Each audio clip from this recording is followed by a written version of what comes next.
Xin chào quý vị và các bạn đến với kênh Giao Tuyển, nơi các bạn sẽ được xem những video về lễ cưới, lễ cấp sắc và những bài hát đối đáp được đôi bên thể hiện qua điện thoại. Và hôm nay tôi xin mời các bạn cùng đến với một bài hát đối đáp trao lời yêu thương qua điện thoại rất là hay. Hy vọng các bạn bấm đăng ký kênh và cũng như để lại nhận xét góp ý để kênh ngày một hoàn thiện. Cảm ơn các bạn rất nhiều. Năng tê tu bằng bằng yết na ba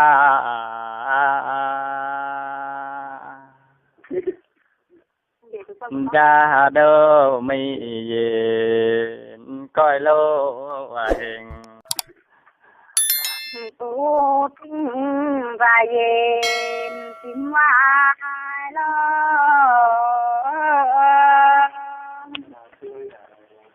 mũi cô đến tim mà chú tim cung tinh cô đêm nhâm tin ở tu có tình cô đêm đã tu vậy quay tay dòng tình dài đôi lo nhưng dài cũng sâu thích ăn này ục số bộ quê xăm nhìn chân na quê họ vô mũi châu on mũi châu on quý tăng tê đa đô dăm tê nhìn mình quê lo lối can tinh sáng vành phải lành ly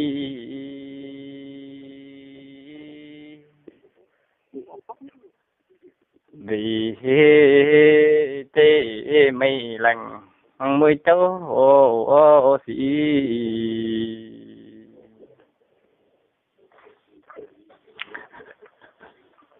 tiếp nhận tăng pi tan pi mũi pi cô tăng chu ngoan tí lưng tổ xong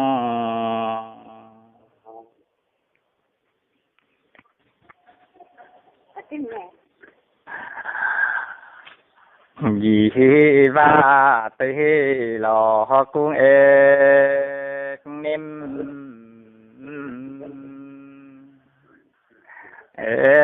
nem chân thành dám chi bằng tăng cho đô tê tum tê qua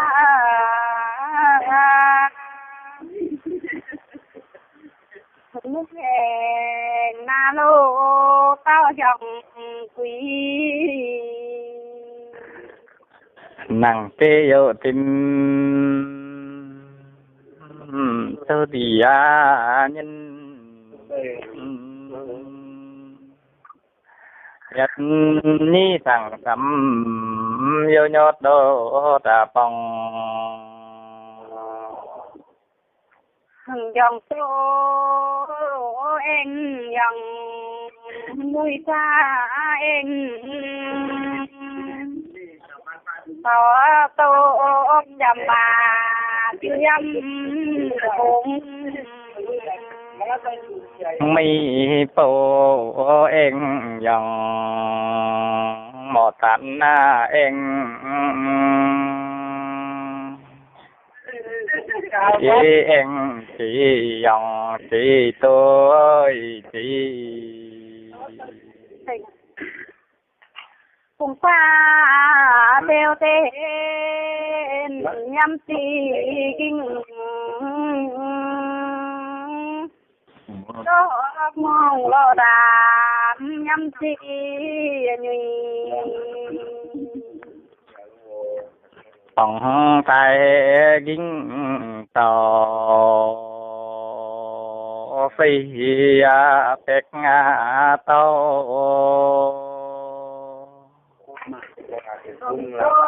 mong lo đàm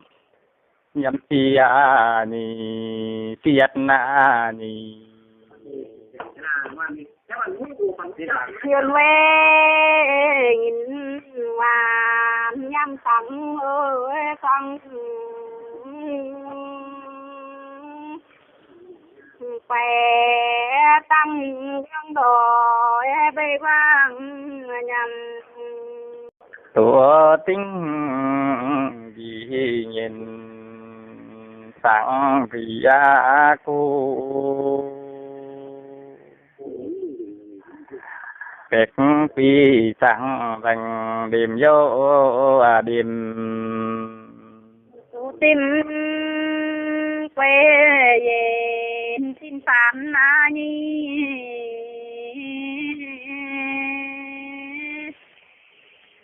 mũi nói bóng cô phiêu tao tin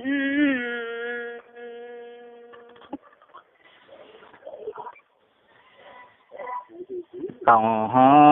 có tổng tin tổng có ti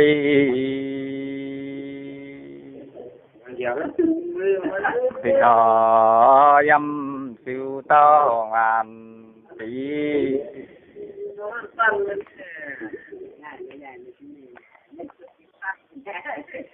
cung tinh lô liền nhìn vài lơ phê đô mũi có hiện chỗ trên thế sắm tu tinh sắm nhàn cung tu tao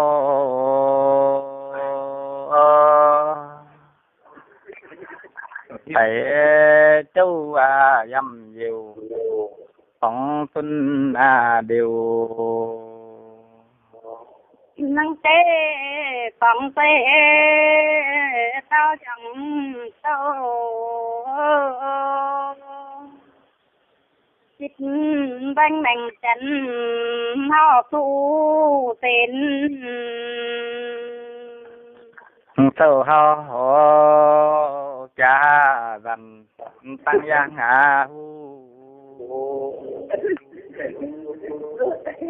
ít sâu mình chân sâu biết chỉ tăng dòng rồi tăng lô phát bao đà long quân cha biết tiếng năng bằng đòi giấc lâu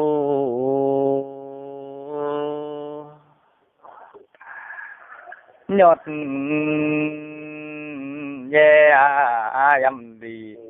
đánh chàng điện năng tú chàng bằng sâu nhô đá dệt cuốn về tì tốn tăng mũi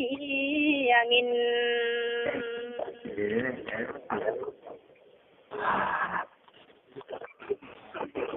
thế tan lại đành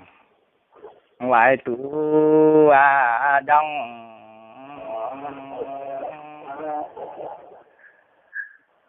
phải lò có xin quay chú số đều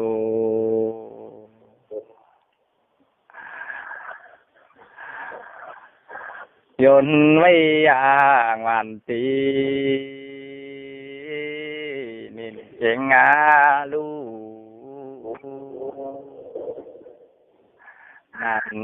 tăng quý sắm tan quý nghìn theo dáng theo phải tăng vang đòi tít nhâm dành kèn xin nhìn nhìn nhâm pi mình kèn nhâm hiu pi lu tiêu mình tủa tính gì nhìn sang bầu tí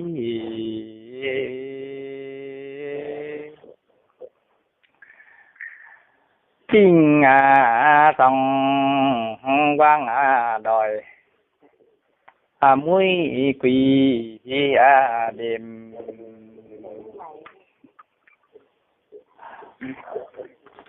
tăng sâu năng quê tết tăng quê đòi tăng cũng sâu thịt ăn yồn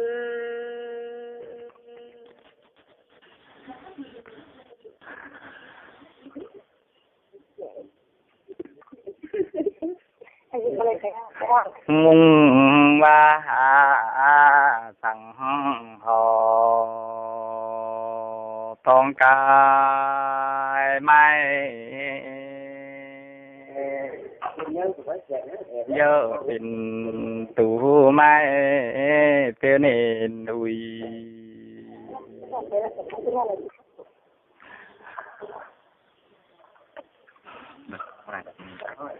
số tinh về tắm ôn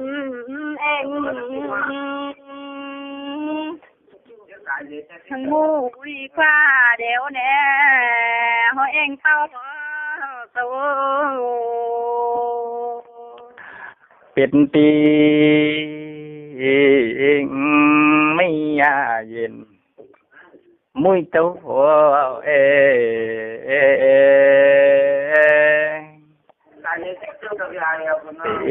tí nga tí tí chờ tí tắm về đi lăng lối tin nhâm tê nhìn thành sai na tô tu tinh mạnh tí biết tiếng cô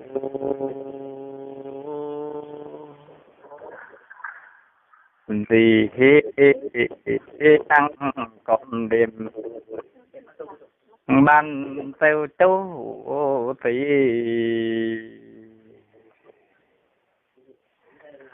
tiêu tình sắm nhìn tim tu cô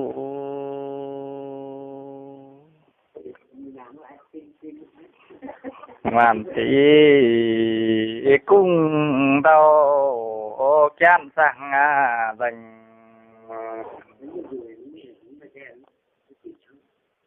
năng tế rau tế tăng hoàn san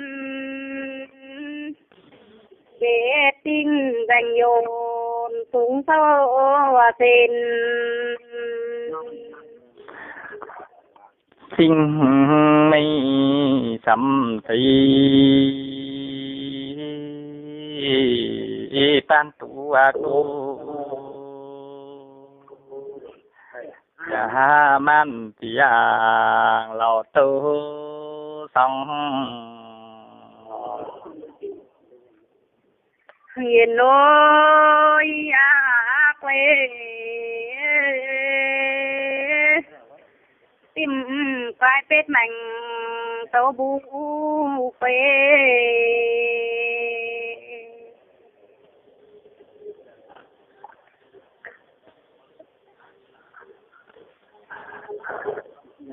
tìm dâm hiu bếp mạnh ếch nêm ở quỳ ta nhốt ta đi hiếm tiêu thử tết sinh cha già xin phán lo năng mau chân dành miền qua ngàn tay rách ngàm mơ giang hu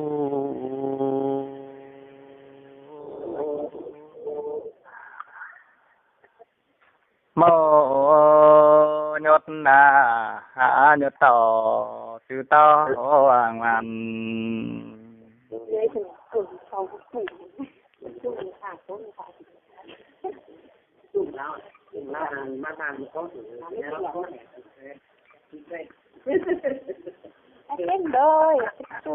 vì năng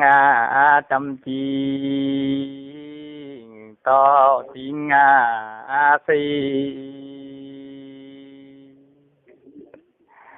chớ hổ ta ra ngàm đi qua ai gì thật năng tách lành phải tách ơi tách đâu làm đây quê phải chẳng lên thảo ho năng phi cu hùng màu kinh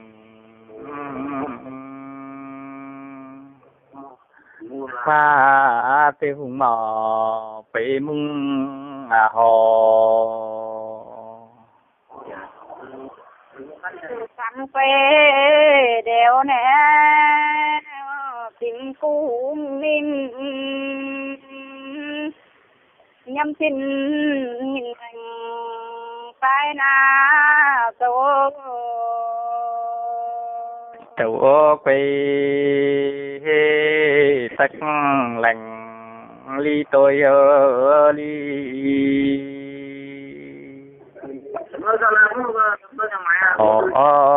niệm sa vì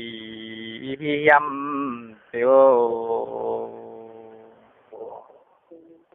nâng tê chăm nhìn ổn cắn vắt ngôi nhìn vai nó phê xịn dòng cầm đau phán nhìn tim tụ cô mong ban đi ban nhìn đồ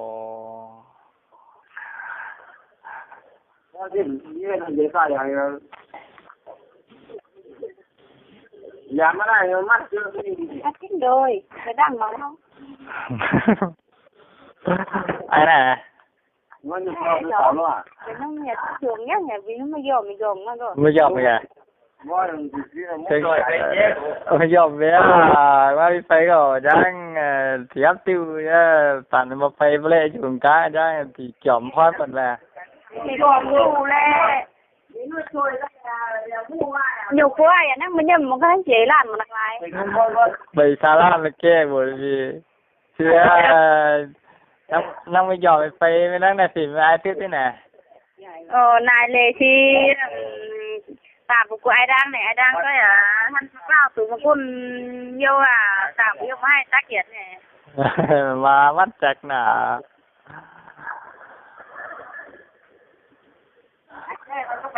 tổ hồ nhọt đèn phí đèn ếch ngã niêm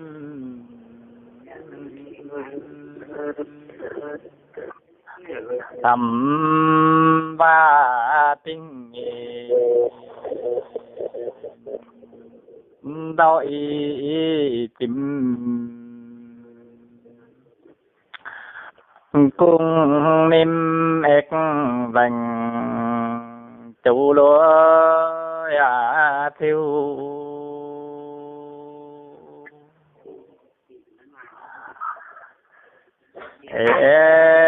niệm chân bạch tu lối tu nhâm tê sắm chỗ bề dài tinh sâu bu sắm ra tinh tết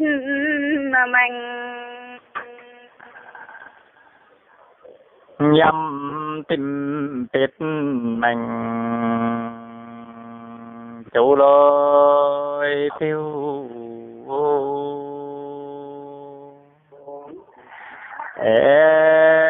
em nhí tìm tăng quỷ xăm trong lại đến đại trong thủ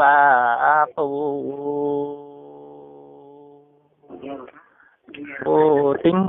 nhìn nhìn ta ban xăm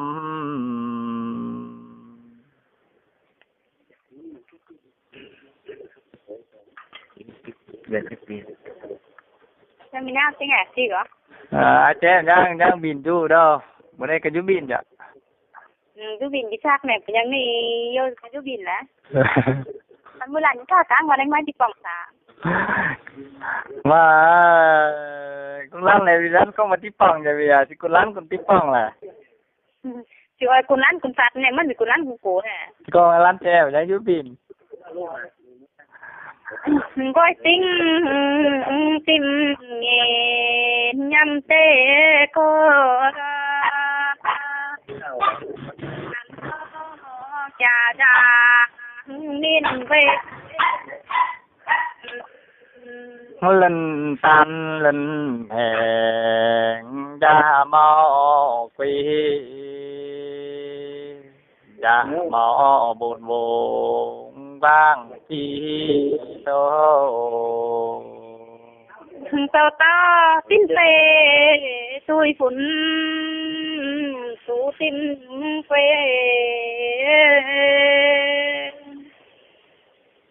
mũi tôi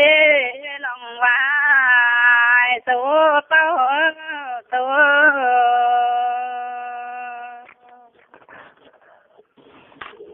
nhọt sang tông một tay phan thì họ yam thì bên ngoài thì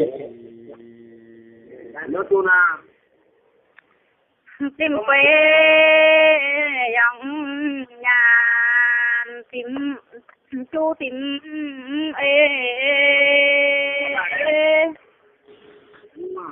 hóa sang vành nhắc con chẳng tình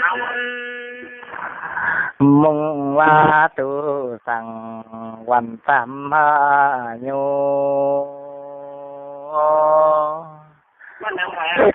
xong quỳ chân nên vô là hồ ôi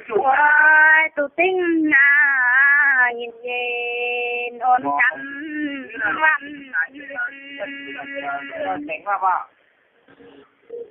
phải tay đại tình cách sao chẳng cung nên ek đành tăng đại sang tin nhâm phòng tăng chú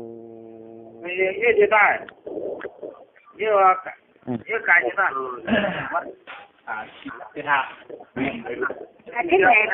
cũng muốn rằng mà vui họ ai ca thằng ai cô căn nè ủy các lời của đấy cung cam tâm đại ngô sang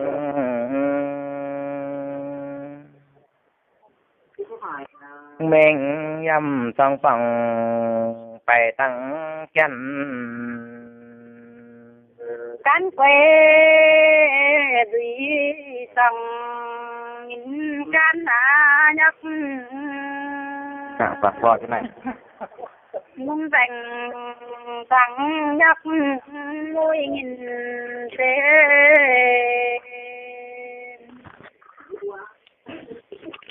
Thế này. Đang làm gì? Ai ra?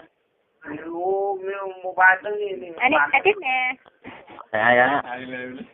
chết không lời phần lời thì tôi nghĩ còn thì đang bắt tay thủ vậy Ai cơ ba? Hấp tiêu bị hấp. Ai dùng cái ai đó? luôn về thầu cha em năng qua Ba. Dạ thì quay là chắc. có phải ra mày không Ai đó? em về chết đi cắt đi Mùng hoa mèo hồn tay tay tay tình mi đi tòng ếch tay sóng tao năng hú dù sai này tay vì bằng họ tê tê lù kín tao năng mèo hồn tay lũ và min an yun bảo dạng hiếm tiêu ai chế ba phụ này đó cái tiền một phát trao tinh này và ai dùng nó dùng mấy quả nhiều quá lắm mặt mà thì nhiều ăn một bạn căn bữa nay đâu nè lẽ bắt thì đòi giam chín hàng để cái này cuộc tổ phun dần kết đi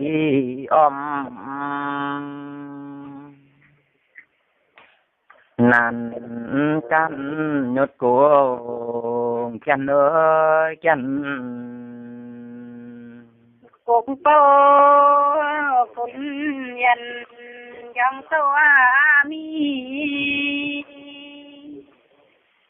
sao tổ ôm đầm tay em gọi chân ôm đầm dù cũng kêu chấp nhé chấp cũng kêu mấy tần nô la cùng tiêu lâm mông tin tao nó vắng ma yên tập ngô la cùng tiêu năm mà mông mà lại này môn tiêu to bù tiêu to ta mì chê ma đã nhưng qua lại phẳng mà phát mình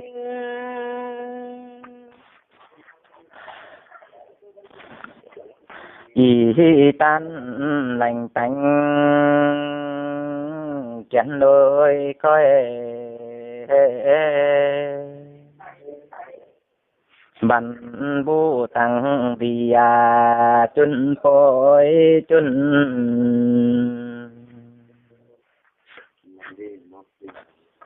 ta đi gang tăng cùng đeo quay chân năng tòng giang cũng bao gang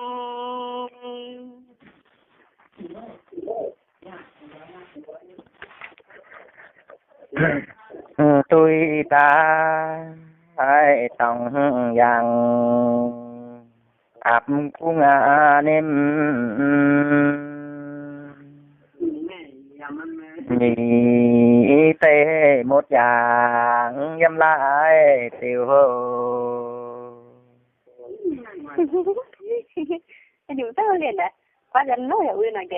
Xin chào các bạn, những vị thầy cúng người giao tuyển tương lai thân mến. Xin giới thiệu đến các bạn 4 quyển sách để các bạn tham khảo.